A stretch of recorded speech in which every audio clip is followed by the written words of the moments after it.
Former UKIP leader Nigel Farage is going to join us from London. Thank you very much for your time this morning, Mr. Farage. We will talk about the issues around the second Brexit referendum in just a moment. If I may, though, for our lead story this morning is about Donald Trump, who you have obviously connections with, and he has tweeted this morning he will not be coming to the UK next month. His reasons being about decision-making over the embassy. What do you make of what he said? Well, I can't comment on the real estate value of the American embassy. I'm not a real estate guy. I guess he is. And he sees Obama as being pretty profligate with money. But, of course, there is another issue here. I mean, this guy, he's been all over the world. He's been to France, he's been to Italy, he's been to Belgium, he's been to Poland, he's been to China. He's been on these big visits all over the world.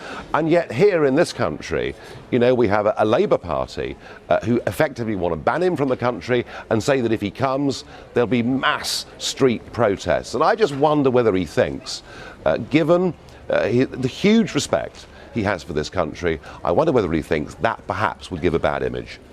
Well, I mean, it's interesting you phrase it in that way, because a lot of people who know him well, possibly better than you do, say that that's the kind of thing that he would take no notice of. The notion that someone might, object him a little bit, he wouldn't. That wouldn't touch the sides with him. He'd come anyway. But you're suggesting that some of the noises made from here from certain parties actually might have had some impact. Well, do you know something?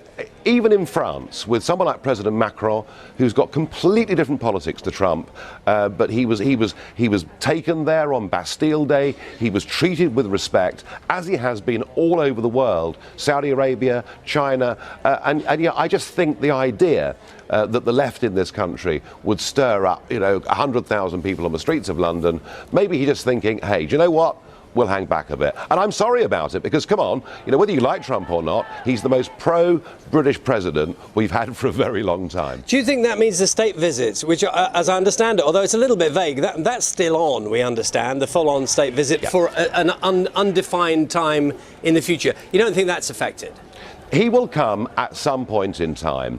But he's kind of pretty busy at the moment. They've also got, of course, big midterm elections coming up in November, and he's just decided for the moment this is not the right trip. He will come at some point in time, but as I say, I think given the trade relationship, the defence relationship we have with America, it's a very great shame he hasn't been already. Have you spoken to him lately? Not for a little bit, but I kind of know his team, and he is just busy putting into place the manifesto upon which he was elected. The US economy is doing very well. He's fine. OK, so clarification time. I think this is your first broadcast interview since you're on Channel 5 yesterday morning. Now, the quote then, I'll just read it out because some people may not have heard it. You said, this is about the chance of a second referendum. You said, maybe, just maybe, I'm reaching the point of thinking that we should have a second referendum on EU membership. And now, do you want to do the clarification thing? So what exactly are you saying? I've accepted now, in my mind, that like most Leavers, I've been in denial. I've been saying, look, we had a referendum, that's the end of it. Parliament's job and government's job is simply to get on with it. I can now see we face a very real danger of any deal that is done, and don't forget I went to meet Mr. Barnier on Monday.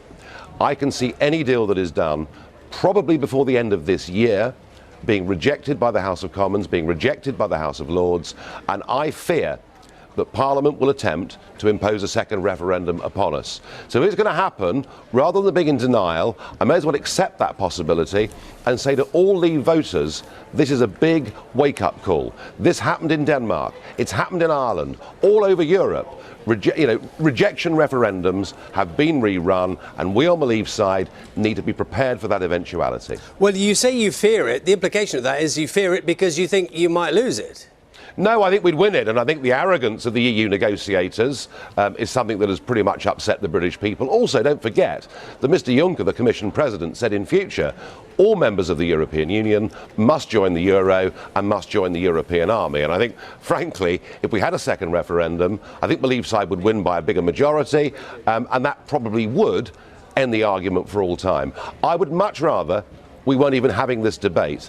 But I do think the Leave side needs to get ready, because I do not trust our members of Parliament to stick to their election manifestos. I fear this could be forced upon us I want to be ready. The mechanism for a second referendum, I mean, this is complicated, isn't it? Because the scenario is in the event of a no deal, at that point in time, in that kind of vacuum, as some people have described it, that would be the moment where you've been to Parliament, they've rejected the deal, and Theresa May says, well, let's ask the question again. That's effectively the only way this could happen. Yes, but I mean, equally, there could be a vote in the House of Commons post the rejection of a deal. And believe me, having met Mr Barnier on Monday, he is not going to offer us an attractive deal, which of course is what many of the Remainers in this country want. They want the deal to be as bad as possible because they want to force a second vote. And I just look at Parliament. You know, Parliament does not have a Brexit majority. We have to be alert to the fact that there could be a second referendum forced upon us. I pray that it's not, but if it is, I want to be ready. Nigel Farage, thank you for your time this morning. Thank you. No, I don't think it's fair at all. No, I won't have people be rude to me. Some journalists think because I'm a politician, they can treat and speak to me just how they choose. Let me tell you one thing, and let me make this very clear. I'm not a professional politician. I'm an ordinary man, an ex-soldier, and from the rugby club. You treat me badly, you'll get a lot worse than that. Let me make that very clear. I will not put up with that sort of impertinence.